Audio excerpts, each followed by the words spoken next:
up, everyone? It's Lady Vet here to recap the last episode of Season 3, Raising Kanan. As you already know, I'm pressed to get to it and close the door until Season 4. We have seen ups, downs, twists, and turns throughout the entire season, and now we dive into where we're left hanging until Season 4. A whole 2 weeks has passed in the Power Universe, and Uncle Lulu is drying out in an expensive rehab center. Raquel meets with Lou and his therapist, Dr. Caldwell, only to discover that Lou believes that Rock is the most important person to him, and he is as important to her. Raquel really is about her family. For me, this entire episode showed the depth and range of these actors. They actually pulled me into the scene. Gerald's only daughter stands at the grave of her father, while Marvin watches from a slight distance. The feds approached Marvin, trying to convince him that Gerald's death is his fault. Marvin didn't go for the feds' story and put a finger in the air to share his feelings on their narrative. Marvin did let them know that Gerald was not built for the job that they gave him. They did not get that much of Marvin's time. Kanan did Crystal and blazed the blunt. She wanted to talk about them as a couple, but Kanan reminded her that he had pressing things on his mind that required him to relax. He tried to relax until Crystal told him that her period was late. Kanan was speechless. Kanan knows that he's not built to be a daddy, and that being in the game and parenting is not a good mix. Just look at he and Rock. Jukebox met with Aisha in the park to apologize for no contact in the last 2 weeks. Jukebox explained how embarrassed she was by the feds escorting her out from the butter performance at the mall. Aisha sympathized with Jukebox and kissed her, creating a somewhat confused Jukebox since Aisha was out with Kanan. Nevertheless, they talked about Jukebox going to the Army to avoid further embarrassment, since the group may not be an option anymore. Raquel was walked out by Lulu and Dr. Caldwell. Most touching for me was Raquel's ability to show Lulu the kind of love that he deserved from his big sis. Rock's apology to Lulu was real heartfelt. These two actors made me feel the moment when they hugged it out and Lou watched Rock drive away, knowing that she will write checks so that he doesn't have to. I guess that the Black Widow and the Black Eye can work some things out and come together. The noose has tightened around Howard's neck. He no longer has anyone on pause. Captain Batiste joined the feds to question Howard, and he needed his union rep at the meet. Tanner told Howard about Gerald as a CI and is still trying to connect him to Marvin's case. Along the way, the union rep chimed in to offer Howard time with him to compare notes, but Howard refused. As they continued, Tanner tried to also connect Howard to Lulu Thomas. The union rep put the feds on pause until he had more time to talk to Howard. Captain Batiste requested Howard's gun and shield and put him on modified duty. Marvin met with his attorney to get closer to what the feds were working with. Marvin admitted that he had done nothing wrong. He had said nothing wrong. He told his attorney to shake a few trees and let the feds know that they are barking up the wrong tree. Once Rock got back into the neighborhood, she was driving along and stopped at the light, and a car pulled up on the side of her and opened fire. Luckily, Rock saw what was coming in time to react. She sped off and made her way out of the line of fire, but not before realizing that she is a target. But who put the hit out on her? Jukebox and Aisha met for lunch. They talked about Jukebox's decision to go to the Army. Aisha wanted to know if Jukebox could change her mind. And what about their thing? Jukebox was convinced that she needed to distance herself from family to protect all that she cared about, and she didn't know until now that they were a thing. Aisha offered to wait for Jukebox, but Jukebox wanted her to go on with her life. Famous rushed over to the apartment to check on Kanan. A confused Kanan opened the door asking Famous why wouldn't he be okay. But Kanan was not aware until Famous told him that someone tried to hit Rock by way of drive-by. Kanan left Crystal inside while he came outside in the hallway to get more information from Famous. After listening, Kanan surmised that Crazy Ronnie is behind the attack on Rock. The feds were desperate to have a rock-solid case, so they ended up questioning Lulu while the poor man is trying to get his life together in rehab. Lou don't know nothing about nothing. Also, Lou don't remember the past 6 months. Since Lulu isn't drinking, he doesn't have such a chatty mouth. Lou did tell them that unless they wanted to go through a 12 steps with him, remember that he is there for recovery. Marvin rushed over to Rock's house to confirm the attempt on her life and that it's about Ronnie. Marvin reminded Rock that Ronnie and Kanan worked together, but Kanan would not do a thing like this against his mom. No matter what, Rock does not want to go after Ronnie with her son in the trench next to him. Rock wanted Marvin to set up a parlay with Snaps and Pops and talk through the situation. Ronnie is getting the business from Snaps for sending people to do the work that he should have done himself. Kanan came for Ronnie just as Unique did, but Kanan ain't Unique and Snaps wasn't around to be a peacekeeper. So of course there's an unexpected result when Kanan tells Ronnie that he ain't who he thinks he is. Nah, man, Ronnie, nah. You ain't never say nothing about hitting my moms. She came with us, I went out. Except we partners, nigga. You would never make that sort of decision on your own. And I told you not to ever fuck with my thing. You don't tell me shit, little boy. All right, let's not lose our heads, brothers. We're still on the same team. This nigga think he calling plays. Howard was busy doing the thing that many people do when their life is hanging in the balance: pray. Famous was trying to excuse Lulu's absence for their meetup with the new label. Just as he hung up the phone, his mother's home was raided by the police, accusing and arresting him for murder. Famous looked shocked, but kept saying that he didn't do anything. Marvin waited for Snaps and Pop to not be entertained, but to ask one question: where is Ronnie? Snaps told Marvin that he is not Ronnie's keeper. He suggested that the heads have a sit-down, but Pop said that Ronnie and Rock are hardheads, which may defeat the purpose for the meet. Marvin came in peace, but told Snaps that things could go another way.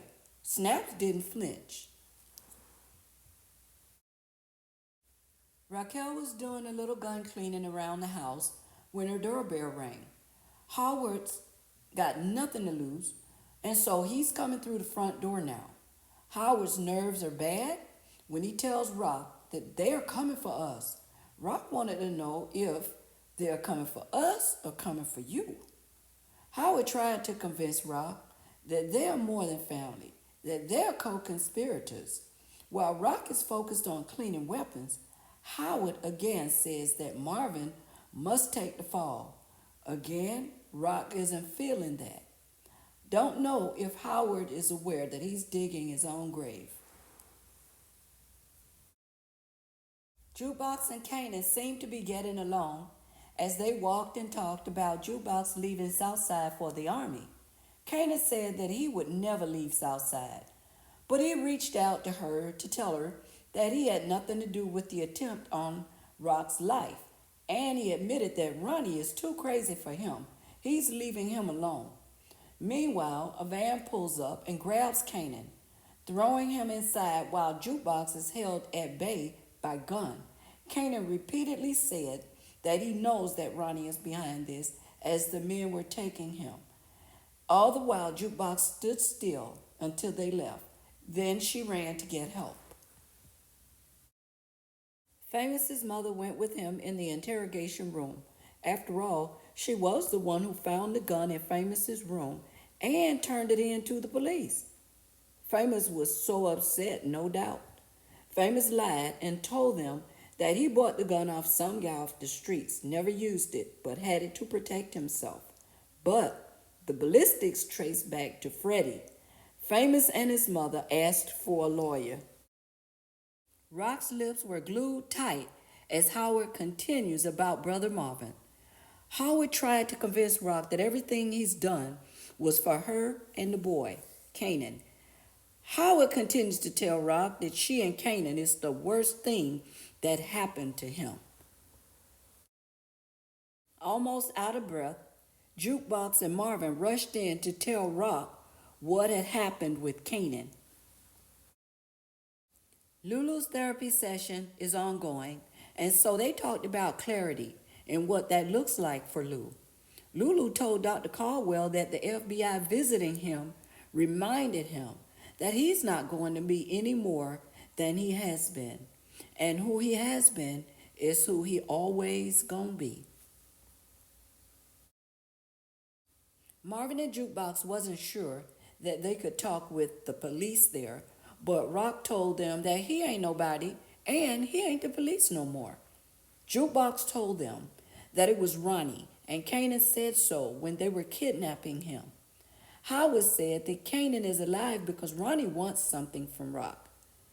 Marvin said, what? What could he possibly want? Rock uttered, Ronnie wants everything from me. Famous is anxious for an attorney, and while they wait, his mom told him to tell her the truth. She reminded Famous that when he came back home, that he was talking about doing things that he was not proud of. Captain Batiste and Agent Tanner comes into the room to sell a self-defense plea to Famous. Tanner asked about Howard. Famous demanded a lawyer. The meet with Snaps, Pop, Marvin, Raquel, and the strange bedfellow, Howard. Yes, Raquel was dragging him along for the ride as she weaved a web for him. Snaps told Rock that she must be really lonely if she is making friends with the police. Howard chimed in and asked, what does Ronnie want? Snaps told them that kids are expensive. They want $500K for good measure.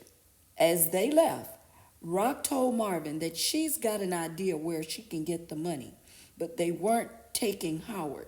He insisted on being there for the drop for Kanan. Just before they separated, Howard reminded Rock that they could not save everybody. There is a price for one to pay. Jukebox is going through a lot, and it doesn't help that there's an Army commercial on TV, so she shut the TV off to consider her thoughts and decisions about the Army. Rock and Marvin went to see the big fish, Stefano, about the money. I so admire how Rock and Marvin are sticking together for their family, but that's me, not Stefano. Stefano looked at Rock like chocolate ice cream. While thinking about her request, he low-key flirted with Rock before saying that he hopes her son knows how much she loves him, and Marvin echoed the same. Lulu's struggle took a turn for the worst. He saw a janitor in a supply closet. Lulu went inside, grabbed an electrical cord, and hid it in his pants, continued on his way. Back at the home of the big fish, Rock talks of what she has as collateral as Stefano tells her of the large amount of money that she's asking for. Gazing into Rock's eyes, Stefano tells her that he will have the money delivered to her within 1 hour. Uncle Lulu goes back to his room with the cord. He ties a portion of it around the outside doorknob and pulls the rest inside with him. He wraps the cord around his neck very tight. Then he gets a glimpse of himself in his mirror, attempting to hang himself. But he couldn't or he didn't do it. Lulu is in his personal or private hell. Marvin stood watch, and Rock and Howard went inside together. They went into an abandoned building where Ronnie was waiting for his moment to get at Rock. Kanan stood with Ronnie when Rock and Howard appeared. Kanan told them that they were played and that he wasn't kidnapped. He is with Ronnie. Rock told Kanan that he doesn't know what he's doing. Kanan responded, I do. Ronnie told Rock that he wanted the connect and the work, but Kanan wanted the money. So Ronnie ordered Rock to toss him the money bag. While Ronnie checked the bag, Kanan shot Ronnie. No hesitation. Rock grabbed Ronnie's gun and shot Howard. No hesitation. Kanan looked blown away. Rock looked like I am still Queen Mother. Ronnie's two guys ran in, but Marvin took them out, then asked what happened. Marvin told them that they had to get out of there, but Rock told Kanan that he was coming with them. Kanan, still in shock, went with them, probably realizing that, yes, his mom is a boss in this game. Well, guys, we have reached the finale of what I consider to be the best power book in the universe. Before I shut this door, I want to thank you for all your support and time with my Lady Vet TV channel. Together, we've got over 2,000 subscribers. Thank you so much for the love. Who was better suited to view the bodies, especially Ronnie's body? None other than Breeze himself. As I said before, best power book in the universe. Awesome Season 3. It's not over. As BMF step up to the plate, I'm looking forward to see what's up with Big Meech and Southwest T. Don't forget to subscribe, like, and leave your comments. Until the next time, guys.